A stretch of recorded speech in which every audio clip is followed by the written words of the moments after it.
করার কিছু নেই, তো একটা ইতরদের পার্টি, অসভ্য বর্বর, তাদের কাজ তারা করছে, অসুবিধা কি আছে?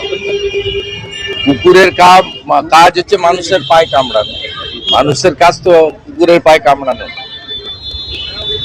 এসআইআর এর বিরোধিতা করতে করতে আর কত নিচে নামবে তৃণমূল কংগ্রেস?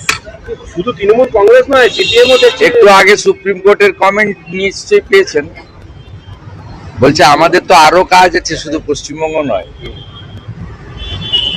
অনারেবল চিফ জাস্টিসের কমেন্ট দেখেছেন? সকলেই বিরক্ত,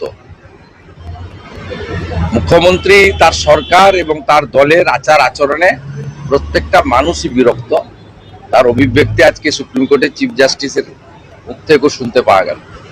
ধর্ণা মঞ্চ থেকে মুখ্যমন্ত্রী বলেছেন আমরা আছি বলেই আপনারা আছেন, ভালো আছেন, আর একটা কমিউনিটি যখন জোট বাঁধবে তখন 1 সেকেন্ডে শেষ করে দেবে।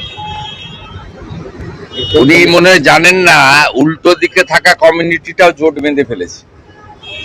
আমি যে উনাকে হারিয়েছি নন্দীগ্রামে, উনি যে কমিউনিটিটাকে ইঙ্গিত করছেন, তো খুলেই বলি মুসলিমদের কথা বলছেন। সেই মুসলিম কমিউনিটি এখন হুমায়ুন কবিরের পিছনে জোট বেঁধেছে বাবরি মসজিদের জন্য, মুসলমান মুখ্যমন্ত্রী করার জন্য। আর অনেক আগে উনি যাদেরকে বলছেন আপনারা বাড়ি থেকে বেরোতে পারবেন না, দেখে নিবে ইত্যাদি, সেই কমিউনিটিও অনেকটাই জোট বেঁধেছে গাঁগঞ্জে। এবারে বাকি কলকাতায় আছে, কলকাতার হিন্দুরাও এবারে জোট বেঁধে ভোট দেবে। এই ধরনের সাম্প্রদায়িক উস্কানিমূলক কথাবার্তা এই মুখ্যমন্ত্রীর মুখেই সাজে, কারণ তিনি সব সময় এই কার্ড খেলেই নির্বাচনে জিতেছেন। 2021-এ সিএ কে এনআরসি বলে মুসলমান খেপিয়ে জিতেছেন। 2024 সালেও একইভাবে কট্টর সাম্প্রদায়িক কার্ড খেলে জিতেছেন। হুমায়ুন কবির নিজে স্বীকার করেছে যে মুখ্যমন্ত্রী তাকে দিয়েই বলিয়েছিলেন শক্তিপুরে, বহরমপুরে, যে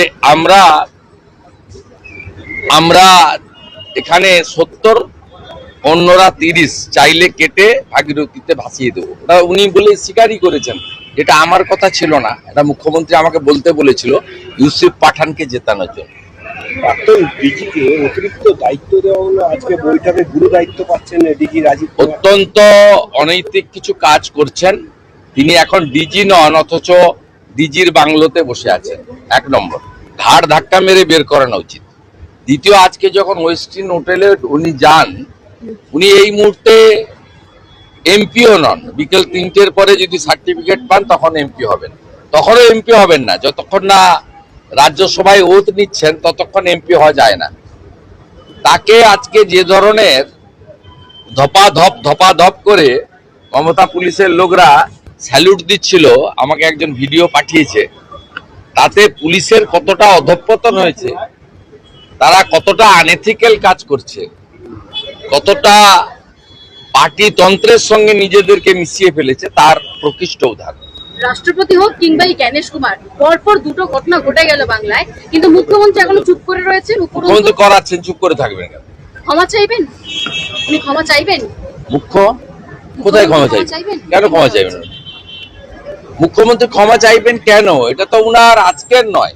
গত লোকসভা নির্বাচনে যে মাঠে বর্ধমানে মুখ্যমন্ত্রী সভা করে এসছেন, তার 3 দিন পরে ওই মাঠে প্রধানমন্ত্রীকে সভা করতে দেয়। সম্প্রতি গত সপ্তাহে 2 তারিখে অমিত শাহজির হেলিকপ্টার নামার পারমিশন এসেছে দিল্লি থেকে, ধমক খাওয়ার পরে, স্বরাষ্ট্র দপ্তর থেকে ধমক খাওয়ার পরে। উনার নামার 2 ঘন্টা আগে নীতিন নবীনজিকে বিহারে নামতে হয়েছে, পশ্চিমবঙ্গে হেলিকপ্টার নামার পারমিশন দেয়। উনি ক্ষমা চাইবেন কেন?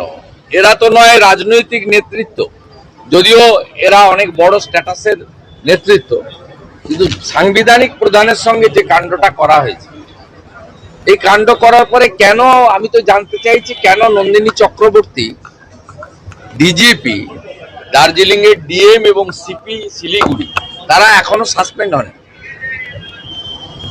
এই একই কাজ তো করেছিলেন 2021 সালে কলাইকুণ্ডাতে আমার সামনে, আমাকে ডাকার জন্য প্রধানমন্ত্রীকে অপমান করেছিলেন। শুধু মুখ্যমন্ত্রী নন, তদানীন্তন চিফ সেক্রেটারি আলাপন বন্দ্যোপাধ্যায়। সাংবিধানিক ক্লিয়ার হোক কি মানুষ জাগুন, মানুষ জাগুন, মানুষ সব দেখছে। মানুষ যদি ঐক্যবদ্ধভাবে সংবিধানকে বাঁচাতে চান তাহলে এই সরকারকে পরিবর্তন করতে হবে। আর মাত্র 6 সপ্তাহ আছে এই সরকারের। নির্বাচন পয়লা বৈশাখের পরে যে কোনো দিন ভোট হবে। আমরা কয়েকদিনের মধ্যে নির্ঘণ্ট পেয়ে যাব। তা চূড়ান্ত জায়গায় চলে গেছে। অতএব মানুষকেই এই সংবিধান বিরোধী সরকারকে তুলে ফেলার দায়িত্ব নিতে হবে, মানুষকেই জানতে হবে।